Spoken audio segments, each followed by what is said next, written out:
My grandmother left me a single warning: never open the box after midnight. I laughed. Until the invisible hands tightened around my waist. Now, my plants are turning to ash, my veins are pulsing black, and I can hear my own ribs snapping like the lid of a casket. Whatever I invited in. It's not just watching me. It's breathing for me.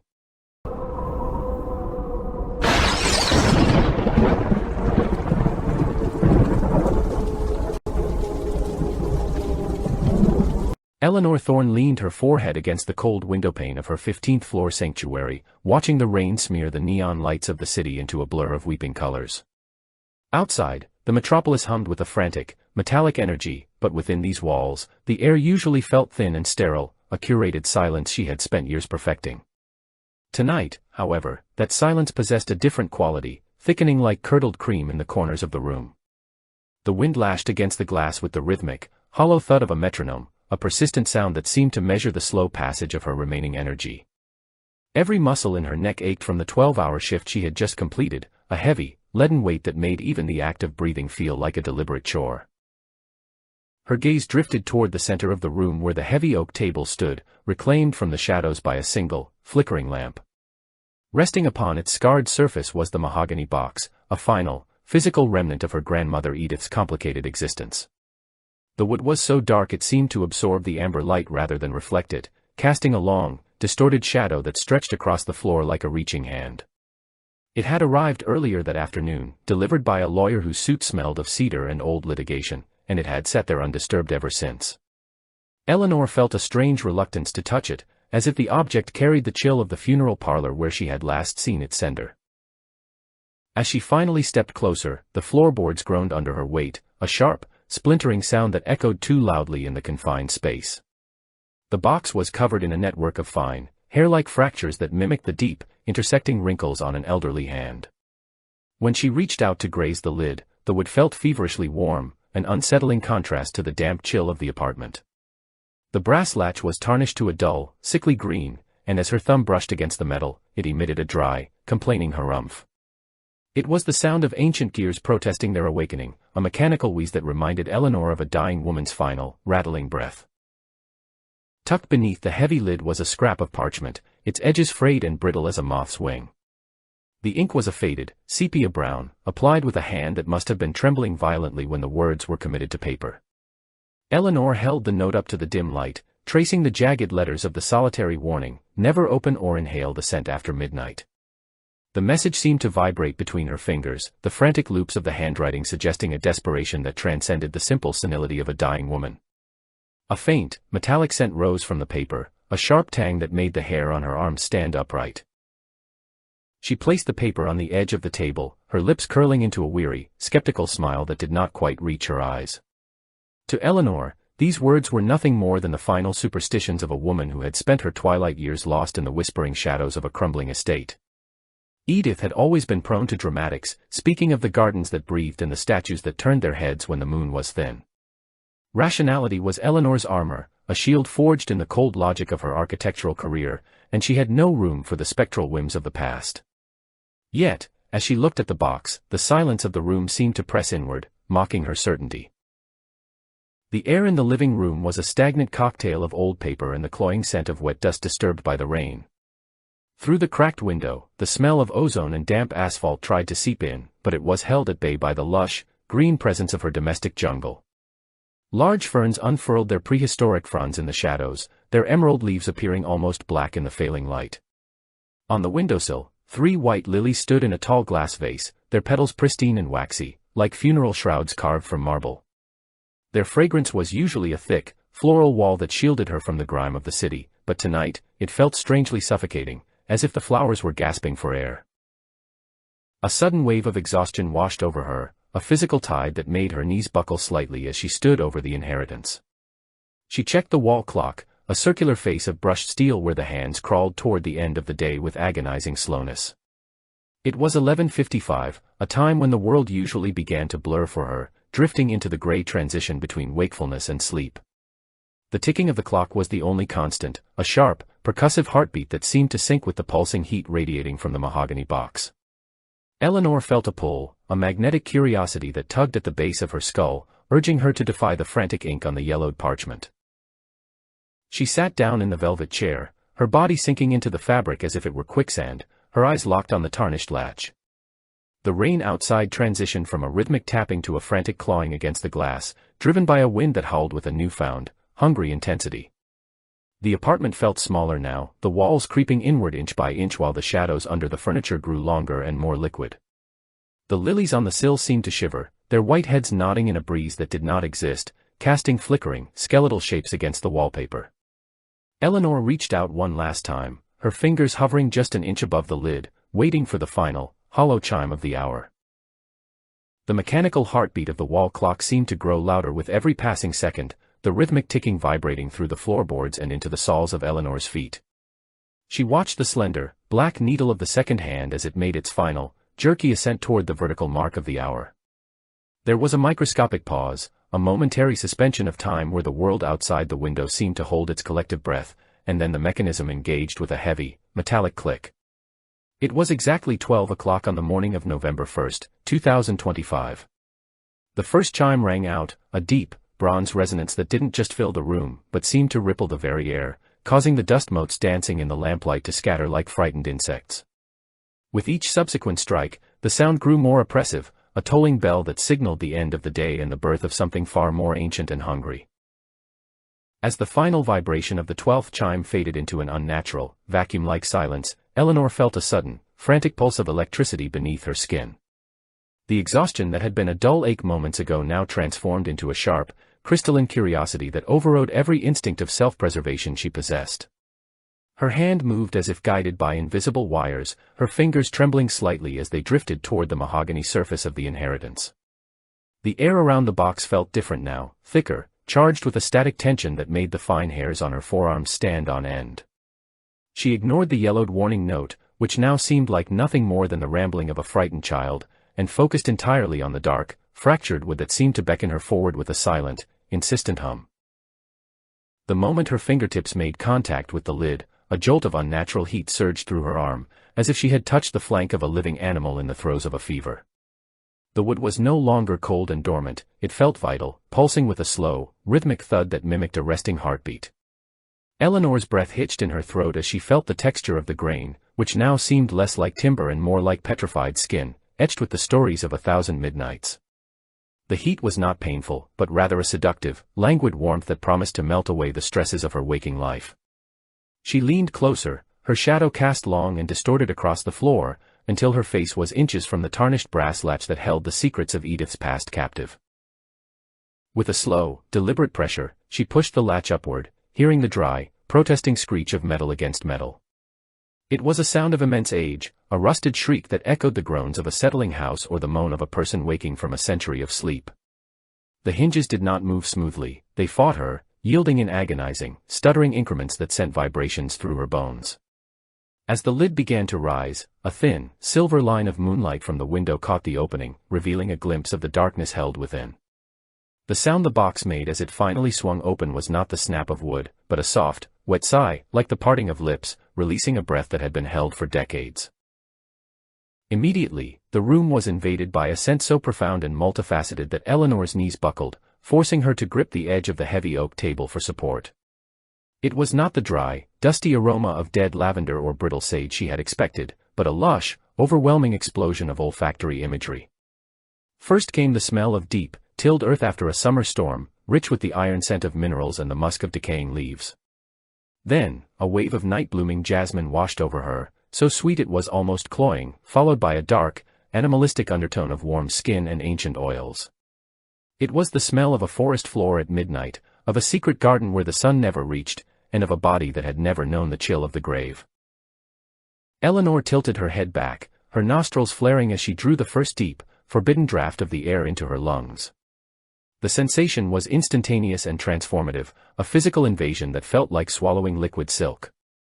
The warmth she had felt in the wood now lived inside her, beginning as a spark in the center of her chest and radiating outward in concentric circles of heat. She could feel the aroma traveling through her bronchial tubes, coating the delicate tissues with a fine, aromatic film that seemed to hum with its own frequency. It was as if she was finally breathing real air for the first time in her life, and the oxygen of the city she had known was merely a pale, tasteless imitation. The heat did not stop at her lungs, it forced its way into her bloodstream, a golden tide that raced toward her extremities. She watched, mesmerized, as the pale skin of her wrists took on a faint, rosy glow, and her veins appeared to throb with a renewed, vigorous purpose. Her heart, which had been racing with anxiety, began to slow down, adopting the same deep, cavernous rhythm she had felt within the box. The tension in her shoulders dissolved, replaced by a heavy, syrupy languor that made her feel as though she were floating in a warm, subterranean pool. Every nerve ending in her body was suddenly hyper-aware, tingling with a pleasure that bordered on a dull, exquisite ache. Her eyelids grew impossibly heavy, the muscles failing as they were overcome by a sudden, narcotic sleepiness that felt more like a surrender than a biological necessity. Through the narrow slits of her vision, the familiar architecture of her living room began to shift and dissolve, the sharp angles of her bookshelves and the hard lines of her television blurring into soft, indistinct shapes. The world was losing its edge, its reality being traded for something more fluid and forgiving. She no longer felt the need to stand or to act, she only wanted to drift on the current of this scent, to let it carry her away from the harsh, neon-lit world of the living and into the velvety embrace of the unknown. The lamp on the desk, her only source of artificial light, began to fail, the bulb emitting a high-pitched, dying whine that sounded like a distant mosquito. The light did not simply go out, it flickered and died in waves, the filament struggling to maintain its hold on the room before finally surrendering to a dull, sepia-toned glow. This new light was gray and ghostly, casting shadows that did not behave according to the laws of physics. They seemed to detach themselves from the furniture, stretching and swaying in a wind that Eleanor could not feel. The apartment, once her fortress of modernity, was now a cavern of shifting smoke and half-seen movements, where the boundary between solid matter and shadow was rapidly evaporating. In the dimness, Eleanor's attention was drawn to the white lilies on the windowsill, which had been the pride of her collection. As the scent from the box reached them, the flowers reacted with a visible, violent grace, their waxy petals curling inward as if shrinking from an invisible flame. The vibrant green of their stems began to darken, a sickly charcoal hue spreading from the base upward, sucking the life out of the plants with terrifying efficiency. She watched a single petal fall, but it did not flutter to the floor, it withered in midair, turning to a black, brittle husk before it even touched the wood. The life force of her garden was being harvested, drawn out and consumed by the very atmosphere that was currently filling her with such unnatural vitality. The darkness in the corners of the ceiling seemed to thicken, curdling into a physical substance that was darker than the night outside. Eleanor felt a strange, burgeoning affection for these shadows, a desire to reach out and pull them over her like a heavy, comforting blanket. The fear that should have been screaming in the back of her mind was silent, smothered by the cloying sweetness of the jasmine and the musk. She found herself leaning toward the darkest part of the room, her body swaying in time with the rhythmic creaks of the building. The apartment was no longer empty, it was filled with an invisible weight, a presence that had no shape but possessed a definite, overwhelming gravity. She closed her eyes completely then, abandoning the visual world to focus entirely on the symphony of sounds and sensations that remained. She could hear the sound of her own blood rushing through her ears, a deep, oceanic roar that drowned out the rain against the glass.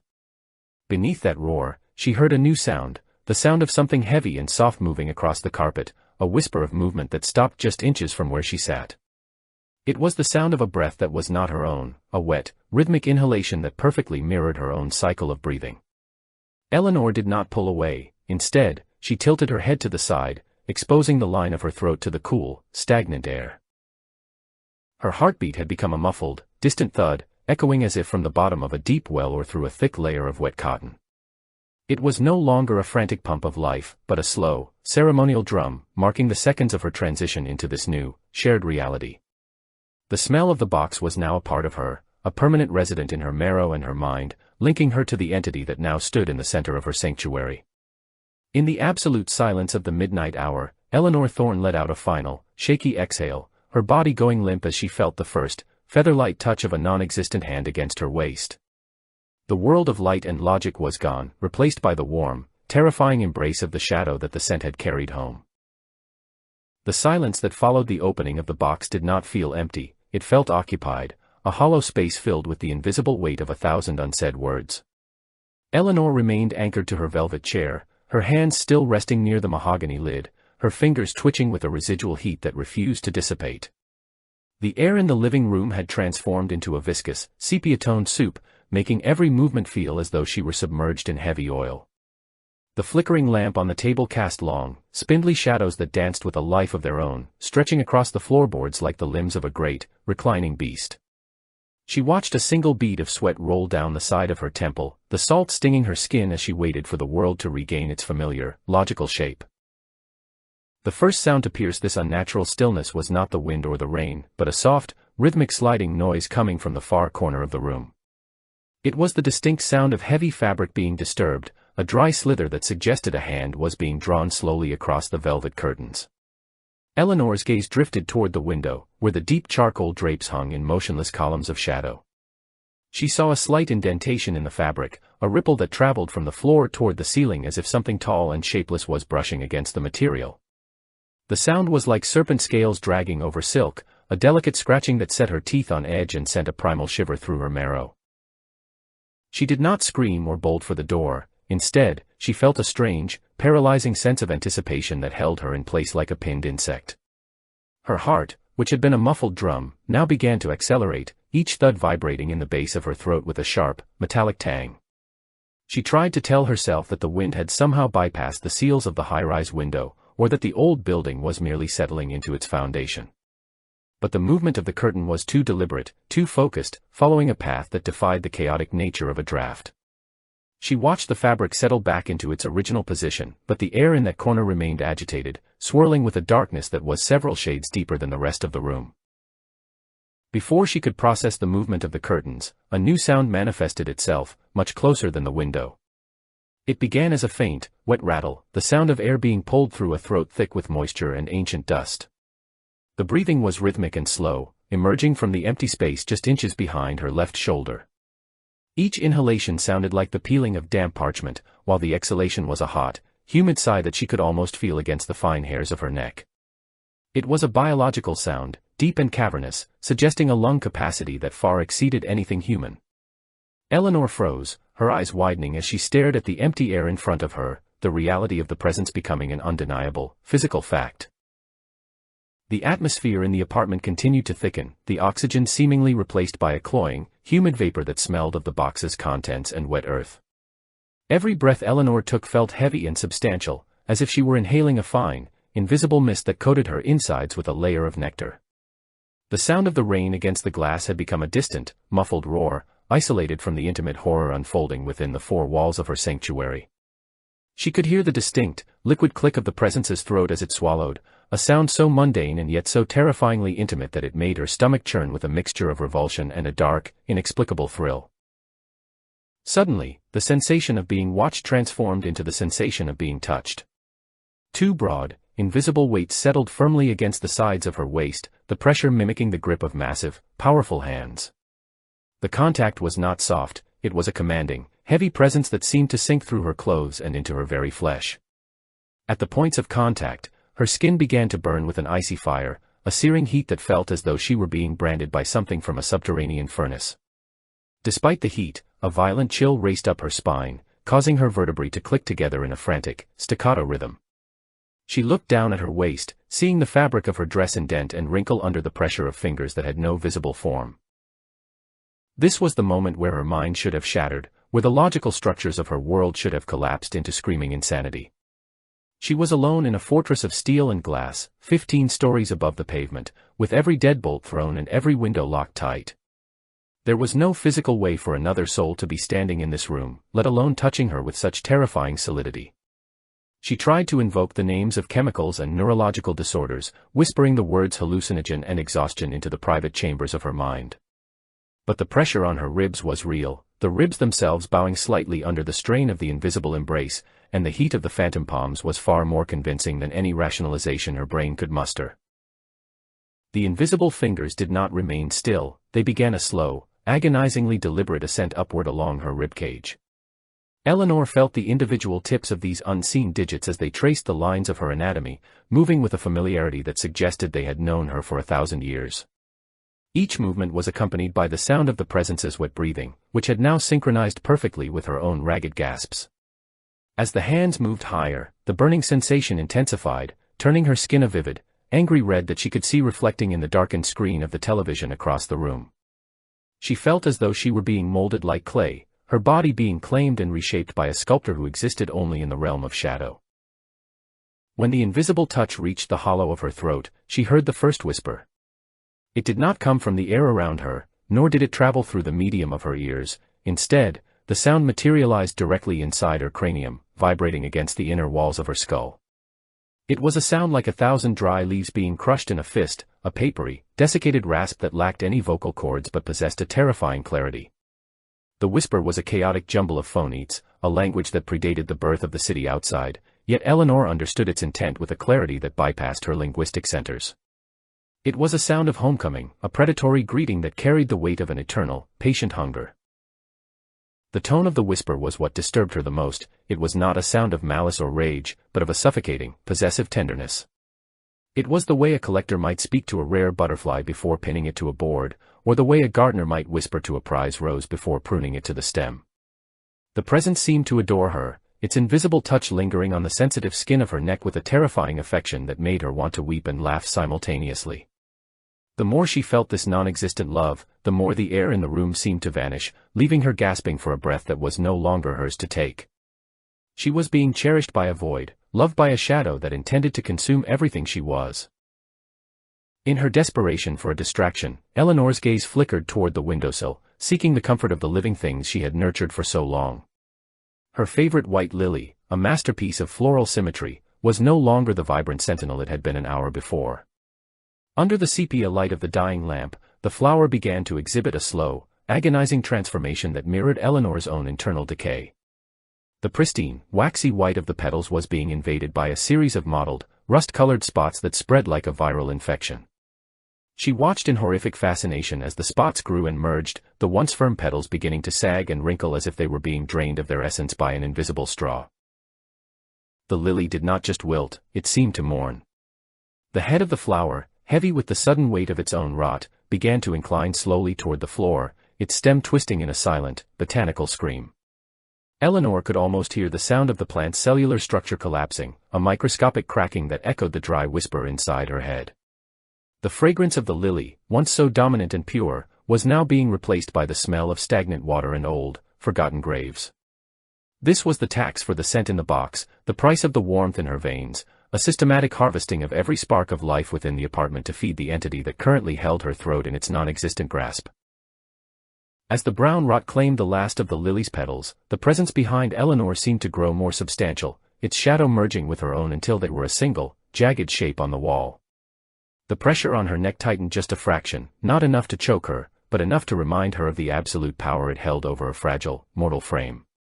She felt a drop of cold moisture fall onto her shoulder, a phantom tear or a drop of condensation from the creature's wet breath, and the spot where it landed immediately turned gray and lifeless.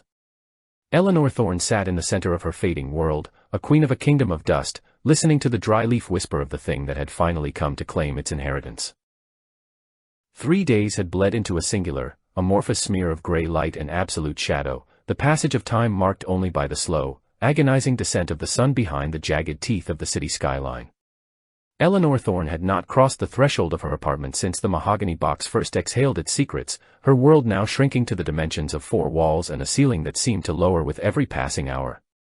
The outside world attempted to intrude through the rhythmic vibration of her smartphone, which lay abandoned on the kitchen counter like a dying insect, its screen flickering with frantic notifications from colleagues and her supervisor. To Eleanor, the buzzing was a discordant, violent intrusion, a mechanical shriek that tore through the delicate shroud of her new reality, and she had eventually buried the device under a pile of damp laundry just to silence its desperate, tinny demands. She had whispered a brief, ragged excuse of a sudden, debilitating flu into the voicemail of her office, her voice sounding like dry husks being ground together, before retreating back into the safety of the encroaching gloom. As the afternoon light began to fail, turning the dust in the air into a suspension of silver needles, Eleanor found herself retreating from even the smallest hint of illumination. She had developed a visceral, physical revulsion to the electric light that she once relied upon to ward off the loneliness of the high-rise. When she had tentatively reached for the switch in the hallway earlier that morning, the sudden surge of the bulb had felt like a flurry of microscopic razors lashing across her retinas and peeling the very surface of her skin. The hum of the current through the wires sounded like 1,000 angry wasps nesting inside the drywall, a high-frequency vibration that made her teeth ache in their sockets. Now, she moved through the apartment in a state of perpetual twilight, her eyes adjusted to the deep violets and charcoal grays of a home that had become a tomb for the living day. The apartment, once a vibrant sanctuary of carefully nurtured greenery, had transformed into a sprawling necropolis of botanical decay. In the corners of the living room, the lush, prehistoric ferns that Eleanor had spent years cultivating were no longer recognizable as living things. Their once vibrant fronds had turned into brittle, charcoal-colored skeletons that curved toward the center of the room like the ribs of a prehistoric beast. Whenever a stray draft from her own shallow breathing caught them, the leaves did not rustle, they disintegrated, falling away in a fine, blackish that coated the floorboards in a layer of soot. The sound of their collapse was a series of tiny, crystalline snaps, a microscopic chorus of death that filled the silence with the texture of breaking glass. The olfactory landscape of her home had shifted into something far more complex and suffocating than the simple scent of herbs. The intoxicating, musky sweetness of the mahogany box remained the dominant note, but it was now underscored by the heavy, cloying stench of organic decomposition. It was the smell of a swamp trapped behind glass, a thick, humid odor of stagnant water, fermenting sap, and the sweet, sickly gas of rotting lilies. This new atmosphere was so dense it felt like a physical weight against her skin, a damp velvet curtain that she had to push through every time she moved from one room to another. Eleanor did not find the smell repulsive, instead, she inhaled it deeply, her body craving the corruption as if it were the only true nourishment she had ever known. On the third evening, Eleanor found herself standing before the long mirror in the hallway, the glass appearing like a pool of dark, oily water in the absence of light. Her reflection was a pale, spectral blur that seemed to be losing its connection to the physical world. Her skin had taken on the translucent quality of wet parchment, stretched so tight over her cheekbones that it threatened to tear, and deep, violet shadows had carved hollows beneath her eyes that looked like bruised thumbprints. Yet, despite the obvious deterioration of her frame, her eyes burned with a terrifying, feverish intensity. The pupils were dilated to the point of swallowing the irises, glowing with a dull, inner light that suggested a mind consumed by a singular, obsessive fire. She retreated to the center of the living room, where the mahogany box sat open on the oak table, its interior appearing as a fathomless well of shadow. As the final sliver of sun vanished and the clock began its slow crawl toward the midnight hour, she felt the familiar, heavy thickening of the air that signaled his arrival. He did not manifest as a visual form, but as a series of acoustic and tactile markers that were more real than any solid object. First came the sound of the floorboards, not the sharp, sudden crack of a settling house, but a slow, deliberate groan as something of immense weight shifted its center of gravity near the bookshelf. It was the sound of wood fibers being compressed by a footstep that had no foot, a soft, heavy thud that resonated in the pit of Eleanor's stomach. Then came the sound of his movement across the carpet, a whisper of friction that sounded like a heavy sack of grain being dragged slowly toward her chair. Eleanor sat perfectly still, her hands gripping the armrests until her knuckles turned the color of bone, her heart hammering a frantic, uneven rhythm against her constricted chest. The sound of the dragging stopped just behind her, followed by a silence so absolute that she could hear the ticking of her own watch 3 rooms away. Then, the silence was broken by a sound that made her breath hitch, the wet, rhythmic sliding of air through an invisible throat. It was a cavernous, hushing sound, an exhalation that smelled of cellar-damp earth and the ancient, metallic tang of a deep well. The touch began at her waist, just as it had every night before, but now the sensation was far more substantial and demanding. The invisible hands felt like bands of cold iron wrapped in wet silk, their pressure so great that she could feel her pulse throb against the phantom palms. The heat that accompanied the touch was no longer a comforting warmth, it was a searing, predatory brand that seemed to draw the very moisture from her cells. She felt a drop of something cold and viscous strike the curve of her shoulder, a phantom fluid that sizzled against her skin, leaving behind a numbing sensation that spread down her arm in a wave of gray lethargy. The more she allowed herself to lean into this non-existent embrace, the more she felt her own vitality being siphoned away, flowing out of her like water into a parched field. He leaned closer, and she felt the distinct, humid pressure of a brow resting against the nape of her neck, though nothing was visible in the gloom. The whisper returned, louder now, a sound like a landslide of dry bones and crushed leaves that vibrated through her spine. The words were still a chaotic, primordial soup of sounds, but the tone was one of possessive, agonizing hunger. It was the sound of a parasite that had finally found its perfect host, a whisper that promised her that they were becoming one and the same. Every time he spoke, Eleanor felt her own thoughts becoming fragmented and dusty, her memories of the city and her life before the box fading into the gray ash that covered her floor. The hunger of the presence was not limited to Eleanor's own body, it was a radial force that consumed everything with the spark of life. On her way to the kitchen to seek water, she passed the small, hardy cactus that had sat on the windowsill for 5 years, a plant she had once joked was impossible to kill. Now, under the invisible influence of the thing that shared her home, the cactus had been reduced to a shriveled, blackened lump of coal. Its spines had fallen off, littering the tile like a handful of discarded needles, and the main body of the plant had collapsed in on itself, becoming a formless, puckered knot of rot. It looked as though it had been subjected to a century of drought in a single hour, its very essence sucked dry by a mouth that did not exist. Eleanor reached for the tap, but her hands were shaking so violently that the glass shattered against the porcelain of the sink. She didn't bother to pick up the shards. She merely stood there, staring at the dark window, watching the rain begin to fall once more. The sound of the water against the glass was no longer a comfort, it sounded like millions of tiny teeth gnawing at the exterior of her sanctuary, trying to get in. But they were too late. The thing that mattered was already inside, its heavy, wet breathing now echoing from every corner of the room, its invisible hands never leaving her waist, even as she moved. She returned to the living room and sank onto the floor, the black ash of her dead fern staining her pale dress like soot. The mahogany box seemed to pulse in time with her failing heartbeat, a rhythmic, wooden thud that filled the cavernous silence of the apartment. She closed her eyes and tilted her head back, inviting the cold, damp pressure of the presence to take what was left. The trade was nearly complete, for the gift of this terrifying, addictive intimacy, she was paying with the world. As the clock struck the first note of a new day, Eleanor Thorne smiled a thin, bloodless smile, her fingers brushing the dust of her garden as she waited for the next cold breath against her ear. The seventh night arrived not with a sunset, but with a total, suffocating erasure of the horizon. Eleanor Thorne sat motionless on the hardwood floor of her living room, her back pressed against the cold mahogany of the heavy oak table. For hours, she had been straining her ears, tilting her head until the muscles in her neck cramped, seeking a single note of the world she used to inhabit. The city, usually a relentless beast of sirens, grinding tires, and the distant, muffled shouts of late-night revelers, had been swallowed by a predatory void. There was no hum of electricity from the streetlights, no vibration of the subway beneath the building's foundation, not even the whistle of the wind against the high-rise glass.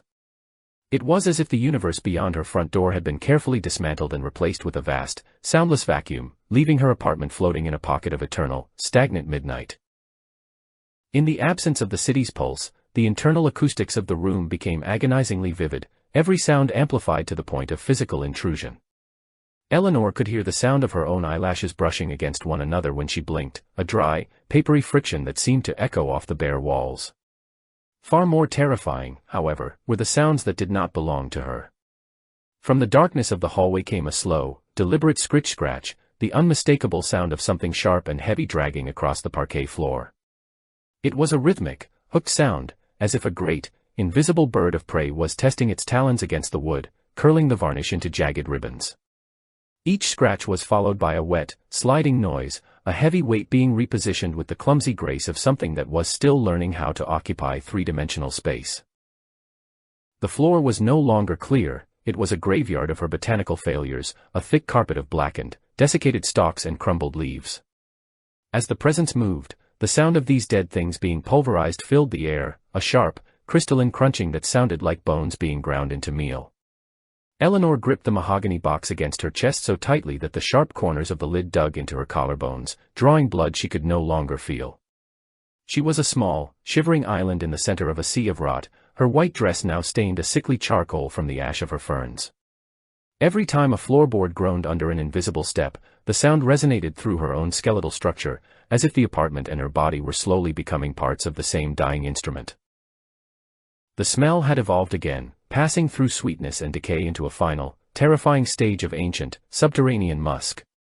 It was the scent of a tomb that had been sealed for 10,000 years, a damp, airless odor of minerals, petrified wood, and the cold sweat of a fever that would never break. It filled her sinuses, coating her tongue with a metallic, bitter film that made every swallow a labor of revulsion. The air felt heavy and granular, as if the darkness itself was made of microscopic spores that were settling into her hair and skin, claiming her as part of the room's decaying furniture. She could hear the presence breathing now, no longer a whisper but a deep, laboring huff that vibrated the very floorboards beneath her heels. A sudden, frantic impulse to flee finally sparked in the numb recesses of her mind, a desperate, animalistic need to reach the door and plunge into the silence of the hallway. Eleanor attempted to push herself up, her muscles screaming with the effort of days of malnutrition and terror. But as her knees left the floor, a massive, invisible force slammed into her chest with the weight of a falling tree.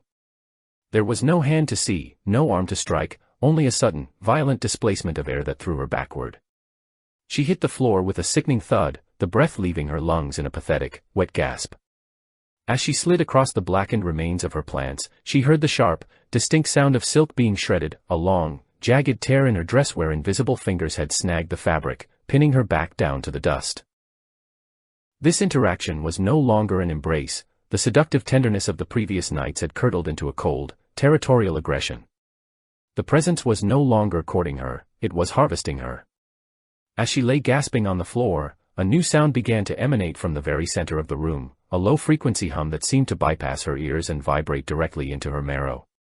It was a sound of a million tiny wings, a rhythmic, droning buzz that mimicked a hive of insects trapped behind a wall.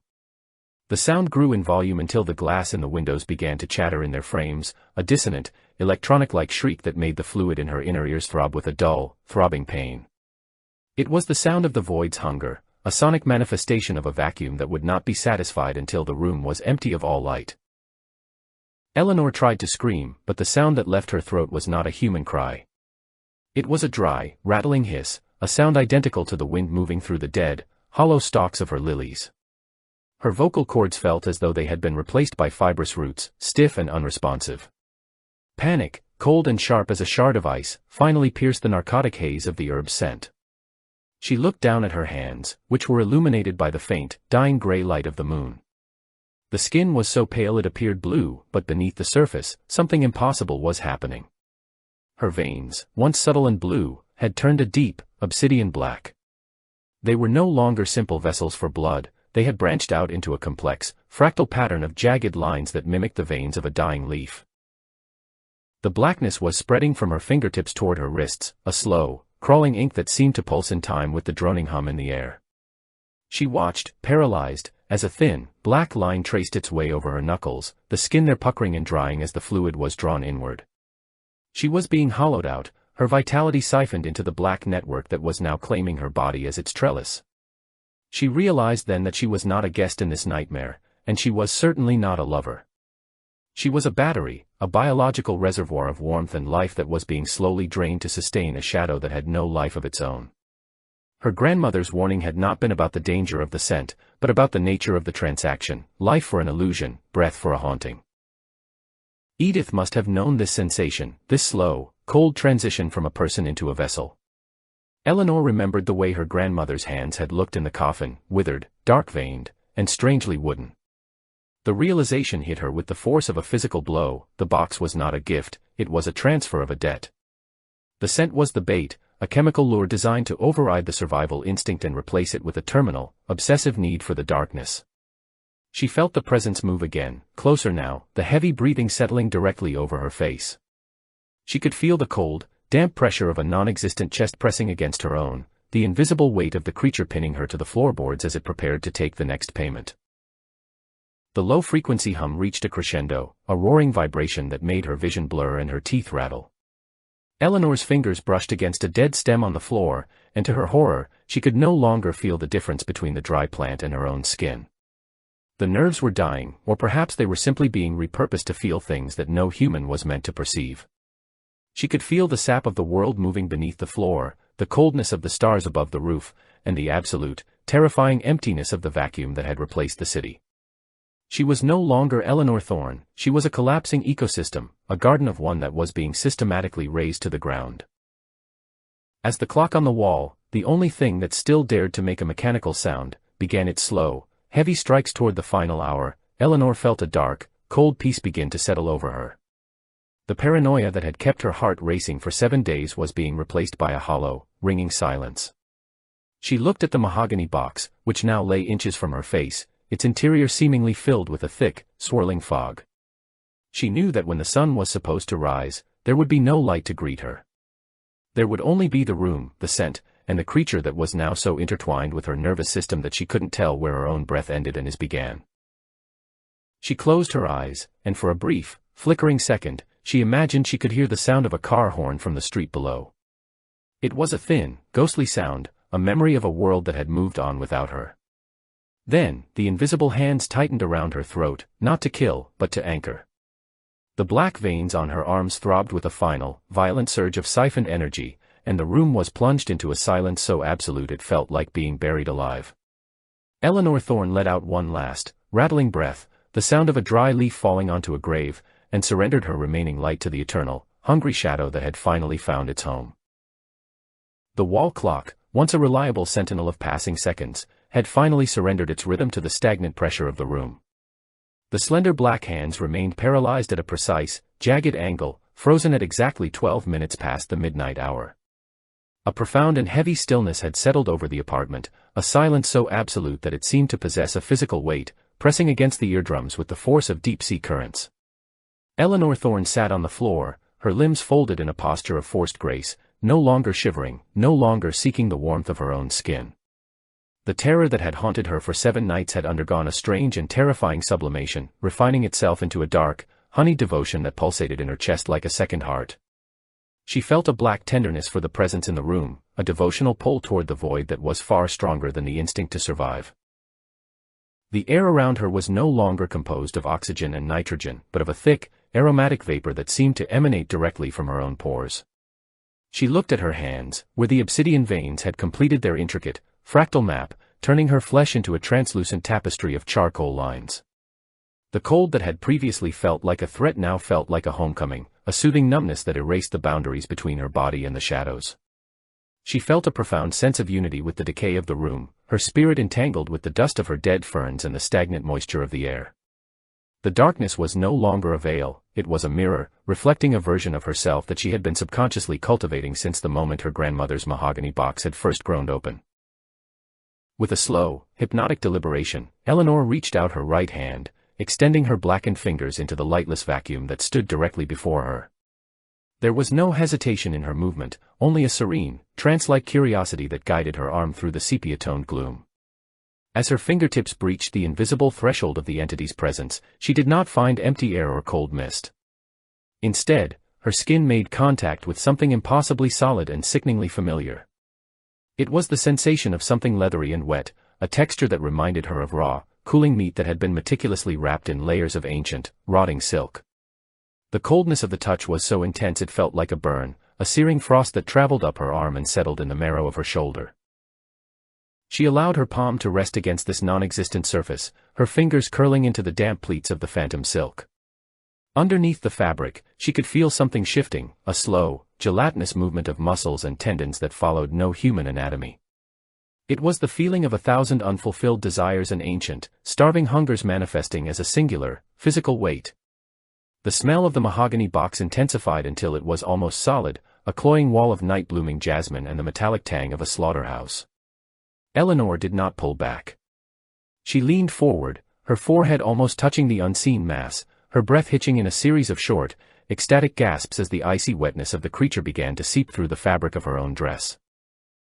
On the windowsill, the very last living cell of her favorite white lily was finally succumbing to the invisible rot. The plant had been reduced to a skeletal, brownish-black husk, a brittle monument to the life that had once occupied this sanctuary. As the final spark of botanical life flickered out, the flower did not simply wilt, it underwent a rapid, violent transformation into a pillar of fine, gray ash. The structure of the petals collapsed in a singular, synchronized failure, and the ash began to spill over the edge of the pot and onto the floor. In the hyper-focused silence of the room, the sound of the ash hitting the wood was not a whisper. To Eleanor's distorted senses, it sounded like a thunderous explosion, a roar of falling debris that echoed through the hallways like the collapse of a cathedral. The sound of the falling ash acted as a signal, a final breaking of the seal that had kept the entity at a distance. The presence stepped forward, the weight of its movement causing the floorboards to groan with a deep, sonorous ache that resonated in Eleanor's teeth. She could finally see it, though not through the limited medium of her eyes. It was a vision granted by the black ink in her veins, an internal perception of a shapeless, towering mass of shadows that drank the light from the air. The entity was a collection of jagged edges and liquid depths, a shifting collage of all the things Edith had whispered to her garden in the dead of night. It was the hunger of the earth, the patience of the grave, and the terrible, crushing loneliness of the void, all condensed into a singular, breathing nightmare. The entity reached out, its invisible arms encircling Eleanor's waist and shoulders in a crushing, final embrace. The pressure was instantaneous and immense, a gravitational force that seemed to be trying to fuse her bones with the mahogany floor. She felt the heavy, wet silk of its form pressing against her face, smelling the ancient dust of 1,000 midnights as it smothered her skin. The embrace was not an act of love, but an act of total consumption, a systematic folding of her being into its own hollow interior. She felt her spine straighten against the cold pressure, her lungs straining to expand against a cage that was no longer hers to control. As the creature tightened its hold, the sound of the apartment changed. The ticking of the frozen clock, the scratching of the talons, and the hum of the air all merged into a single, high-pitched frequency that vibrated the very glass in her ribs. Eleanor felt a sharp, crystalline snap in the center of her chest, followed by a series of dry, rhythmic pops as her ribs gave way under the unearthly strength of the shadow. The sound was short and mechanical, a series of precise clicks that mirrored the sound of a heavy lid being forced shut on a wooden box. It was a dry, splintering sound that carried no pain, only a sense of finality, as if her skeletal structure was merely a set of hinges being closed for the last time. The fragrance of the aromatic herbs now surged into her throat, a tidal wave of sweet, suffocating powder that replaced the last vestiges of oxygen in her system. Eleanor tried to inhale, but her lungs were filled with the dry, perfumed dust of the mahogany box, a grit that tasted of centuries and forgotten gardens. Her vision began to tunnel, the edges of the room turning into a swirling, sepia-toned vortex that pulled her toward the center of the entity's mass. She felt her heart give one final, sluggish thud, a heavy, muffled sound that echoed the closing strike of a drum, before it too surrendered to the cold, black peace of the transformation. In the depths of her fading consciousness, a new sound manifested, emerging not from the room, but from the very center of the mahogany box on the table. It was a laugh, but not a human one. It was a quiet, triumphant sound of rustling parchment and clicking bone, a dry, melodic titter that seemed to celebrate the successful completion of a very long and patient hunt. The laughter rippled through the air, causing the gray ash on the floor to dance in tiny, frantic circles. It was the sound of an inheritance being claimed, of a debt being paid in the currency of a soul. Eleanor felt the last of her identity slip away, her memories of the sun and the city dissolving into the cloying sweetness of the jasmine. From the hallway, there came a sudden, sharp series of mechanical sounds that cut through the atmospheric roar. It was the sound of the front door's deadbolt engaging, the heavy metal tongue sliding into the frame with a final, decisive clunk. Eleanor remembered locking that door herself, turning the key 3 times with a trembling hand on the evening of November 7, 2025. The door was now a permanent barrier, a seal on a tomb that would never be opened from the outside. The sound of the lock was followed by the sound of the key being pulled from the keyhole, a tiny, metallic rasp that signaled the end of her connection to the world of the living. The apartment fell into a state of total, breathing darkness. There were no longer any plants to wither, no more electric lights to flicker, and no more human heart to beat.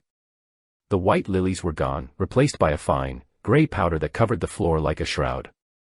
The only thing that remained was the entity and the vessel it had claimed, standing together in the center of a lightless room that existed outside of time. The air moved in a slow, heavy rhythm, a deep and cavernous inhalation that caused the curtains to sway and the ash to drift. Eleanor Thorne was no longer a name or a woman, she was a part of the silence, a part of the scent, and a part of the darkness that now knew how to breathe.